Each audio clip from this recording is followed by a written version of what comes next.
ऋषिमुनियों की पावन धरती, देश धर्म का नाता है। कहते सारे लोग यही है, वो हमारी माता है। जाग उठो ओ भारतवासी, जाग उठो ओ भारतवासी, गौ पर छुरियां चलती हैं। बंद करो गौ माँ की हत्या, सारी जनता कहती है। बंद करो गौ माँ की हत्या, सारी जनता कहती है।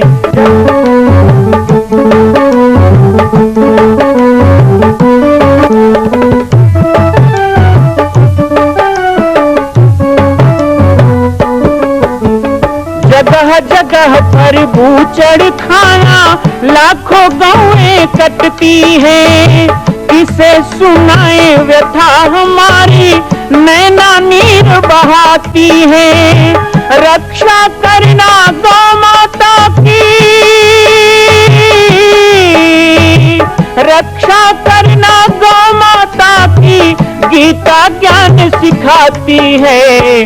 बंद करो गौ माँ की हत्या, सारी जनता कहती है।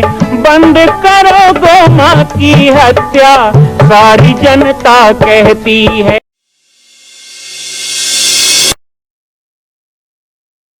जय श्री राम, जय गो माता, जय गोपाल। आज सर्वसिद्ध शक्तिपीठ श्री जामड़ी पाटेश्वर धाम से मुझे आप सबके सम्मुख कुछ विषय रखने के लिए आना पड़ा। जैसा कि आप सभी जानते हैं कि पूरे विश्व में भगवान राम के लाखों मंदिर हैं, और छत्तीसगढ़ में जिसने जन्म लिया, ऐसी गौरवमयी छत्तीसगढ़ की बेटी माता कौशल्या का एक भी कोई विशाल मंदिर नहीं है। ये 15 वर्षों से श्री जामड़ी पाटेश्वर धाम, जिला बालोद, छत्तीसगढ़ में मां कौशल्या का मंदिर बन रहा है। 3 मंजिल का 108 फीट ऊंचा, 65 फीट चौड़ाई और 136 फीट लंबाई का यह मंदिर, जिसकी क्षमता लगभग 10,000 लोगों के बैठने की होगी। इस मंदिर के निर्माण को राजस्थान के ठोस पत्थरों से किया जा रहा है। इस निर्माण में कई बाधाएं आती हैं, निर्माण रुका हुआ है, लेकिन अब निर्माण को पूर्ण करने के लिए त्रिवर्षीय संकल्प महाअभियान की यह श्रृंखला चल पड़ी है। सैकड़ों लोग इसमें जुड़ रहे हैं। मैं एक बार आप सबसे भी निवेदन करूं, जिस तरह हमने अयोध्या में बनने वाले रामलला के मंदिर के लिए तन मन धन से साथ दिया, वैसे ही छत्तीसगढ़ में बनने वाले मां कौशल्या के पावन धाम के निर्माण में मुक्त हस्त से दान दें। 3 साल के लिए आप एक निश्चित राशि का संकल्प करके हमारे नीचे चल रहे मोबाइल नंबर पर व्हाट्सएप करें। आप 5100 3 वर्ष तक, 11,000 3 वर्ष तक, 21,000 3 वर्ष तक, क्षमता हो तो 1 लाख रुपए, 11 लाख रुपए, 5 लाख रुपए भी कर सकते हैं। याद रखिएगा, यह अवसर अब 2-3 वर्षों तक ही मिलेगा, क्योंकि आने वाले 2-3 वर्षों में इस मंदिर का निर्माण पूर्ण कर लिया जाएगा और शिखर चढ़ेगा। माता कौशल्या गोद में रामलला को लेकर बैठेंगी। मैं राम बालक दास महात्यागी पूरे प्रदेश और पूरे देशवासियों से निवेदन करूंगा कि मेरे इस छोटे से विनय और मेरे प्रयास को आप अपना साथ दें, सहयोग दें। जय श्री राम।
यज्ञ भगवान को नमन करते हैं। यज्ञ में पधारे सभी आचार्यगण विप्रजनों को प्रणाम करते हैं। जिनके पावन छत्र छाया में यह आयोजन है, ऐसे माता महामाया को प्रणाम करते हैं।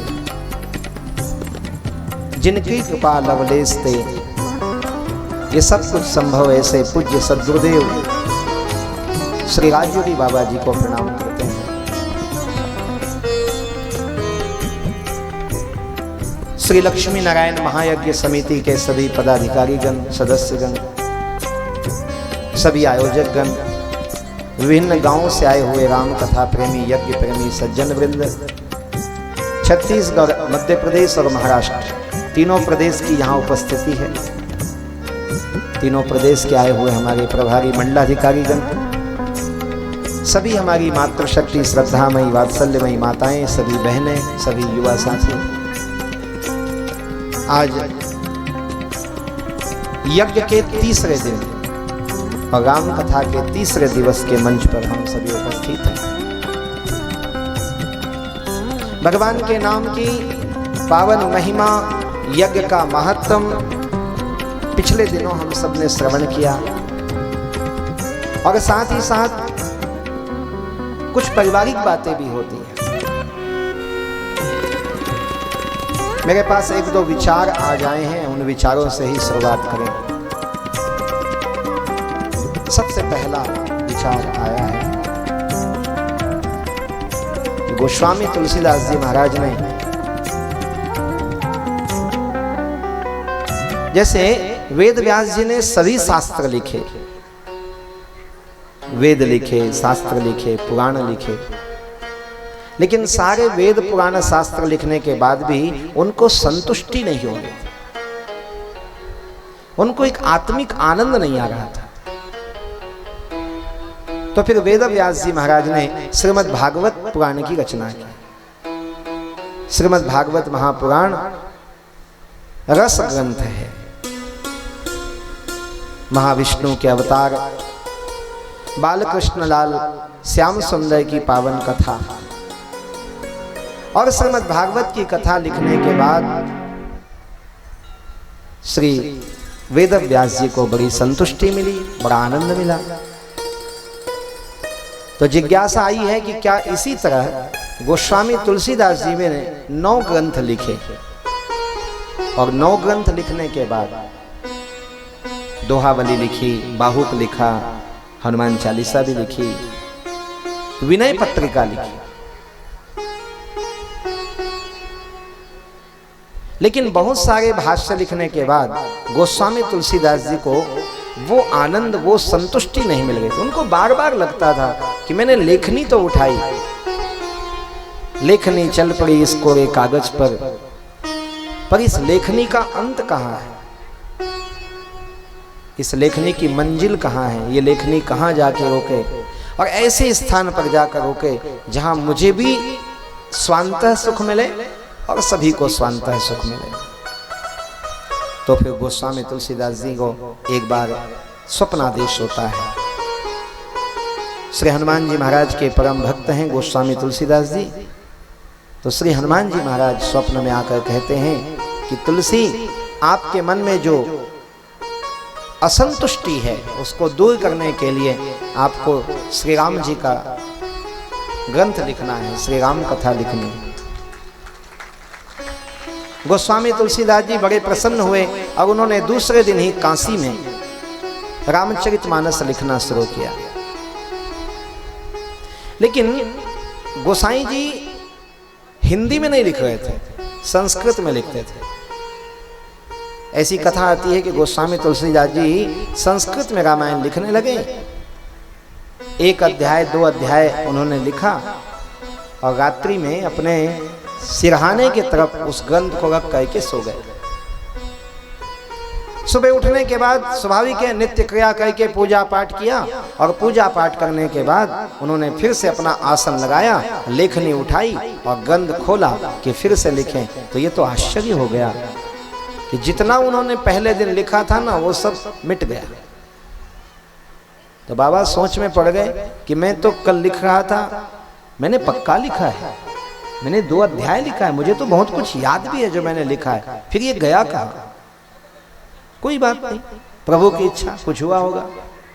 उस समय ऐसे केमिकल वाले पेन होते नहीं थे, उस समय तो रंग में मोर पंख डुबा के लिखना होता था, ऐसी लेखनी होती थी, कपास की लेखनी या मोर पंख की लेखनी।